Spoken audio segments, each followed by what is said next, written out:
अच्छे होंगे। नमस्ते प्रणाम भूल गए। नमस्ते प्रणाम और वेलकम है आप सभी का राहुल भारती ऑफिशियल चैनल पे। ओके, जैसे आप लोग हर मेकिंग वीडियो को इतना ज़्यादा प्यार देते हैं गाइस, इसको भी भर भर के प्यार दीजिए। और ये गाना रूपाली गुप्ता ब्लॉग ऑफिशियल पे सुन लीजिए, है ना।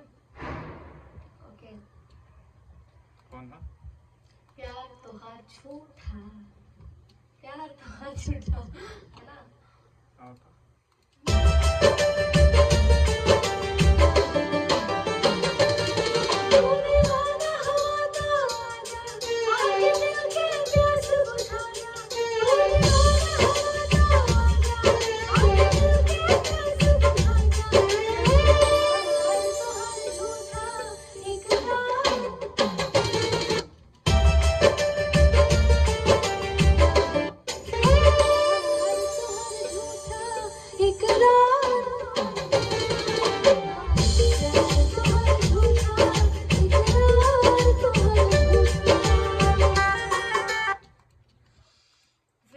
ऑटो ट्यून गा रही हूँ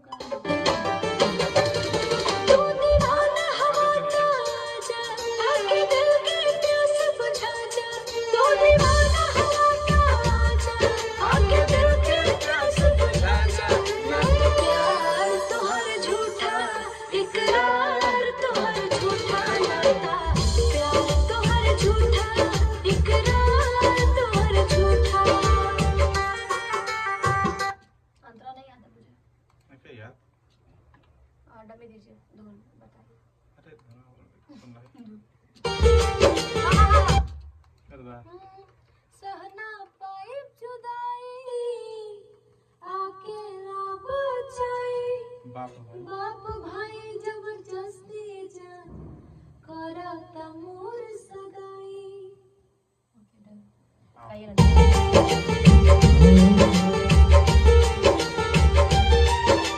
सहना पाए जुदाई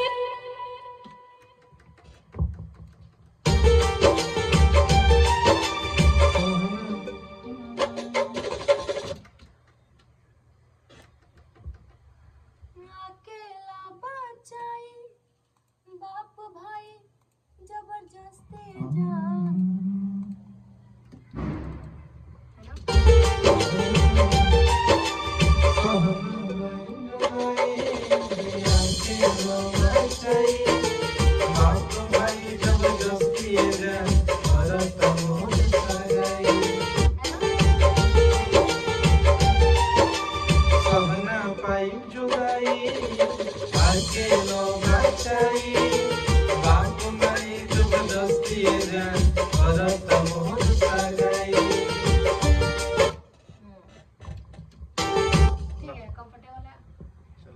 बिना ऑटो ट्यून का गा रही हूँ। फाइनल टच में ऑटो ट्यून आपको सुनाई दे रहा हूँ।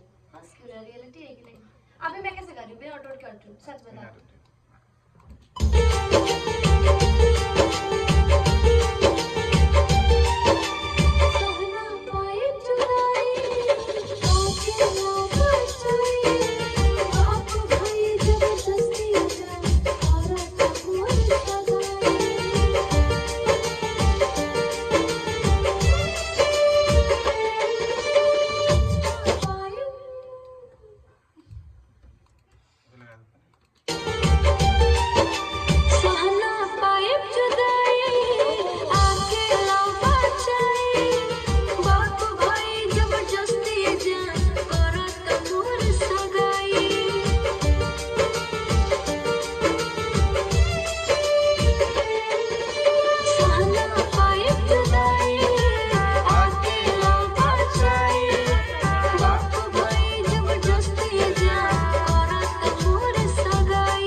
ठीक है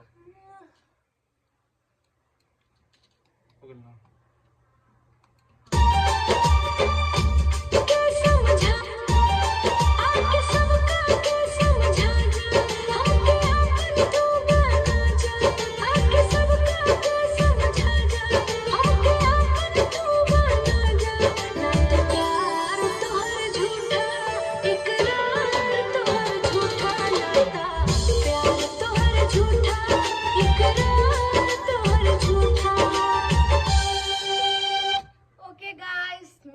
को नेक्स्ट वीडियो के साथ धमाकेदार गाइस। मैं जितने गाने आप लोग को बता रही हूँ सारे गाने ट्रेंडिंग में है गाइस, और ये गाना भी ट्रेंडिंग है। इंस्टाग्राम पे जाइए और प्यार तो हर झूठा सर्च करिए और भर भर के रील बनाइए, है ना जी।